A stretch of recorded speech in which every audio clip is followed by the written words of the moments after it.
Sabi ng ilan, ang mga gobyerno ay hindi lamang nagsasagawa ng mga digmaan sa mga hayagang lugar.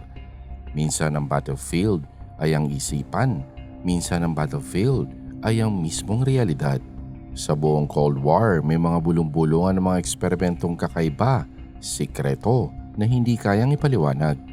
Psychic spying, telekinesis, mind control, time travel, at invisibility. Sundan natin ang mga bakas ng mga eksperimentong ito mula sa madilim na mga bulwagan ng mga Soviet labs hanggang sa mga inabandonang bunker ng Long Island. Suriin ang mga limitasyon ng potensyal ng tao at ang mga panganib ng labis sa pagsulong sa mga ito. Ano ang mangyayari kapag ang science ay nagpunta sa unknown? Ano ang mangyayari kapag ang curiosity ay naging obsession? At hindi ito nagsimula sa Amerika, kundi sa mga Soviets at sa kapangyarihan ng mismong isipan. Dahil bago pa man ang anumang time tunnels o invisibility experiments, sinusubukan na ng mga Soviets ang mismong ideya na ang pag-iisip maaari makarating sa mga lugar lagpas at malayo sa ating katawan. Noong 1970s at 80s, tahimik na nagsagawa ang mga scientists ng Soviets ng serye ng mga eksperimento na tinawag nilang biolocation.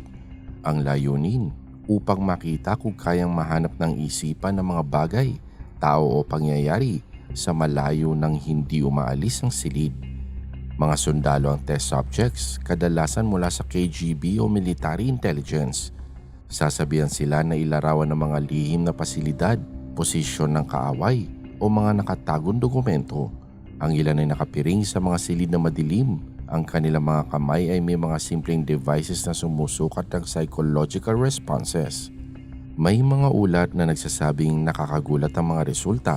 Isang tawang umano'y nakatuklas ng isang lihim na US military installation, libu-libong milya ang layo.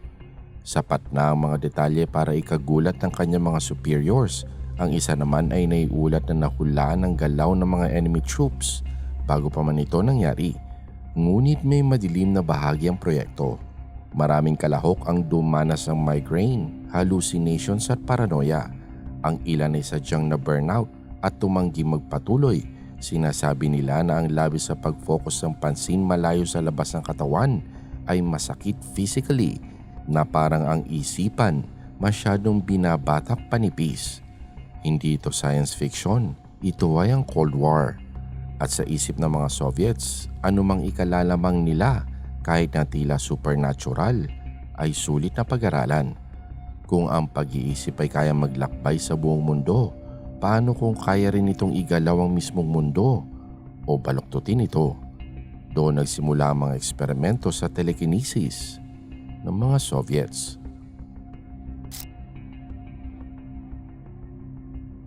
Late 1980s, mas pinalawak pa ng ilang Soviet researchers ang paggamit ng biolocation. Hindi sila nasiyahan sa simpleng pag-alam kung nasaan ang isang bagay. Gusto nilang pagalawin ito. Gusto nilang maging sandata ang isipan. Ang mga eksperimento naiulat na kinasangkutan ng mga bagay mula sa maliliit na weights hanggang sa mga electronic apparatus. Sinanay ang mga sundalo na mag-focus ng husto, minsan ng ilang oras, sa paggalaw ng mga ito. Hindi pare-pareho ang resulta, ngunit ang mga anecdotal reports ay nagsasuggest ng mga maliliit ngunit nasusukat na epekto.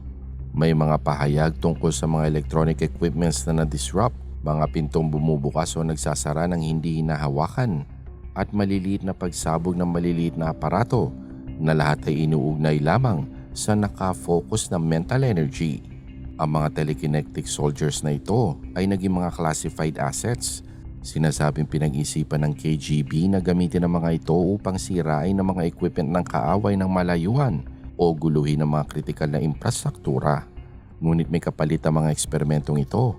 Ang mga test subject ay kadalasang nakakaranas ng exhaustion, disorientation at sa ilang extreme cases, permanenteng psychological damage. Gayunpaman, napansin ito ng Estados Unidos. Ang physical potential ay hindi lamang limitado sa isang panig ng Iron Curtain sa kabila ng Atlantic, sa isang inabandonang Air Force Base sa Long Island, isang mas ambisyoso at mas madilim na eksperimento ang sisimulan. Ang Montauk Project ay di umano'y naganap sa Camp Hero Air Force Station.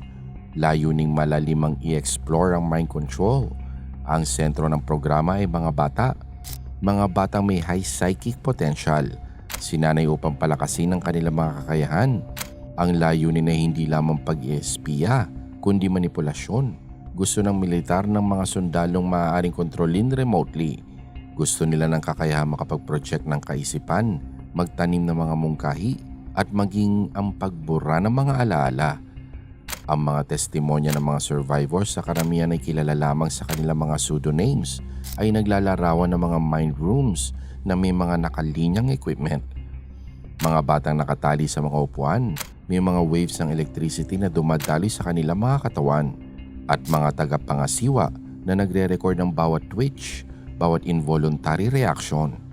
May mga ulat tungkol sa mga astral projection exercises kung saan sinasabihan ng mga kalahok na ipadala ang kanilang mga consciousness sa mundo, di umano'y para mag-espiya o maka-impluwensya ng isipan ng malalayong tao.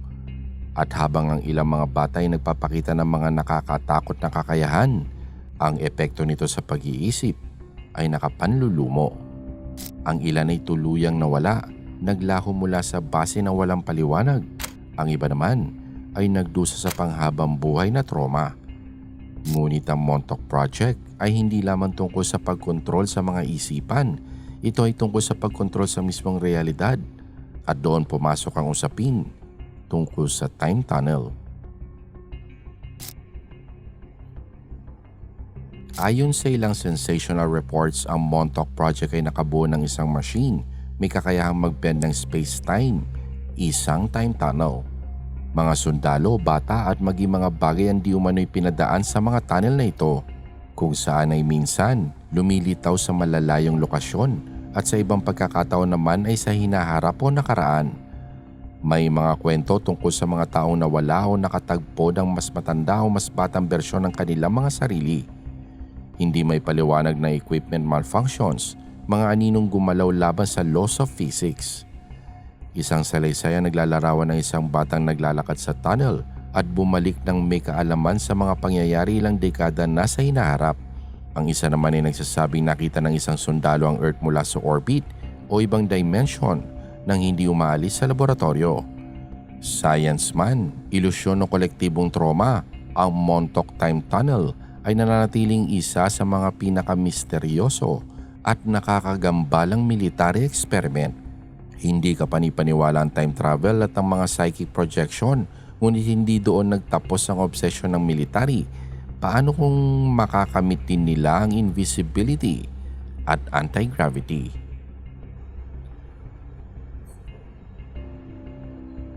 Ang Project Rainbow ay sinasabing continuation umano ng Philadelphia Experiment. Nais ng Navy na gawing invisible ang mga barko kahit man lang sa radar at marahil ay i-teleport pa ang mga ito.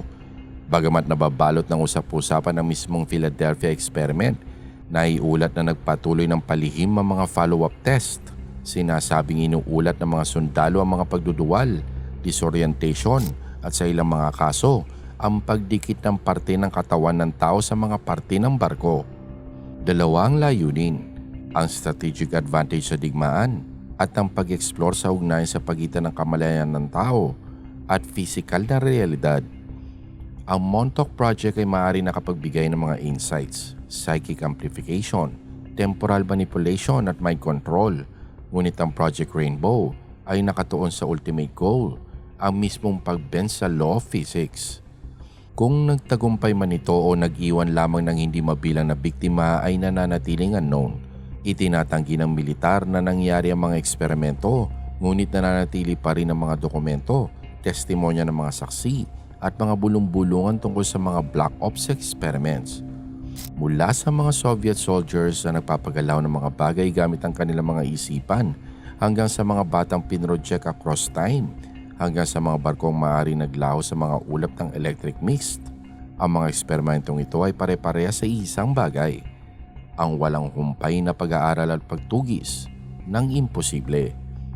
Ang ilang mga sikreto ay nananatiling nakabaon sa mga files ng gobyerno, Ang ilan ay nananatiling nakaukit sa alaala at ang ilan ay maaring nangyayari pa rin sa mga anino na hindi natin nakikita. Ang science palaging kasabay ng curiosity.